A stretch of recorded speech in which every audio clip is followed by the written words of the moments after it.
In this video, I'm going to show you why you settle even when you know better.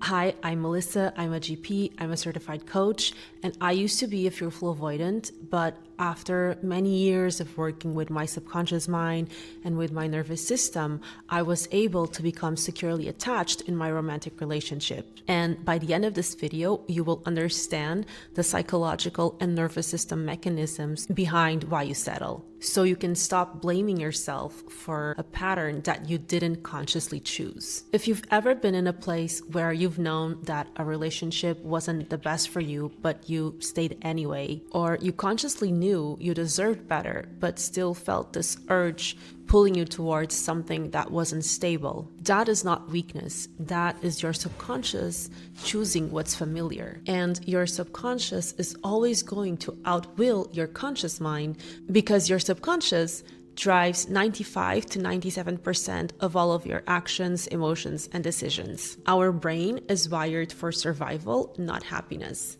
And our subconscious mind's job is to protect us, to keep us safe.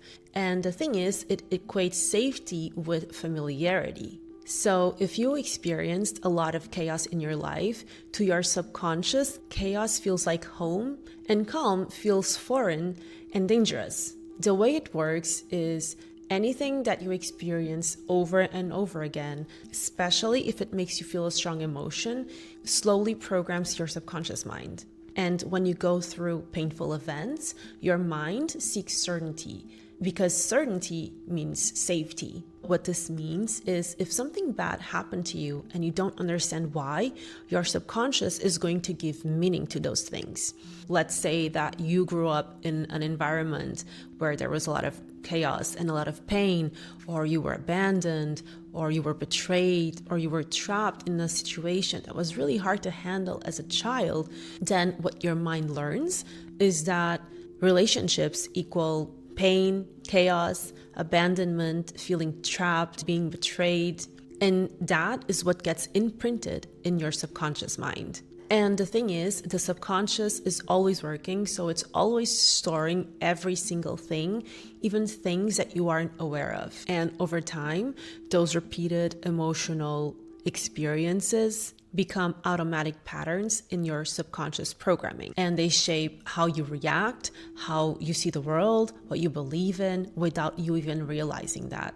If love in childhood was unpredictable, or affection was inconsistent, or if the good moments were really good, but the bad moments were devastating, that emotional roller coaster becomes your template. And not because you consciously like it, but because that is what's familiar, therefore safe. And that is why you feel attracted to relationships where you feel really high highs and really low lows. And when you are in a relationship where there are no extreme highs and no extreme lows, just steadiness, you start to wonder, is there something wrong with this relationship? Do we not have chemistry? Where's the spark? Why don't I feel obsessed? Another thing is, if you've been through repetitive stress, you probably have a dysregulated nervous system as an adaptation. So your nervous system is used to being activated. It's not used to practicing calm intimacy. Stability feels foreign to your nervous system. So what happens is when you are in a stable relationship, you start to get bored and you start to question whether it's the right relationship for you or not. You start to question your compatibility, and you may even create small conflicts just to steer more emotion. Not because the person is wrong for you, but because calm is an alien concept to your nervous system and to your subconscious mind. You are not addicted to drama. You're just adapted to it. If you're realizing that your nervous system and your intuition often feel tangled together, I created a free guide called The Two Voices. It walks you through on how to tell the difference between intuition and fear, especially in those moments where everything feels urgent. You can download it below. If you are a fearful avoidant, you probably also have some negative beliefs about yourself. Maybe you believe you aren't worthy of love, or maybe you believe that you are a bad person and that there's something wrong with you. Maybe you believe that you aren't safe and that you will be betrayed eventually. Or maybe you believe that it's weak to be too emotional.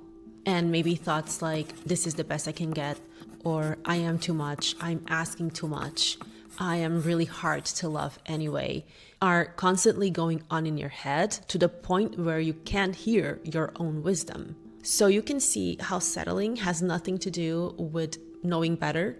It has nothing to do with being weak. There is so much more underneath the surface of why you settle. And if you believe that you are fundamentally flawed, then stable love is going to feel mismatched to your self-concept. And the solution doesn't lie in reading more books, watching more videos, forcing higher standards. The only way to get out of this pattern is to rewire your subconscious beliefs and regulate your nervous system. Learning how to trust yourself is crucial in this journey. So if you want to learn more about how to build your self-trust muscle, here is a video that you can watch.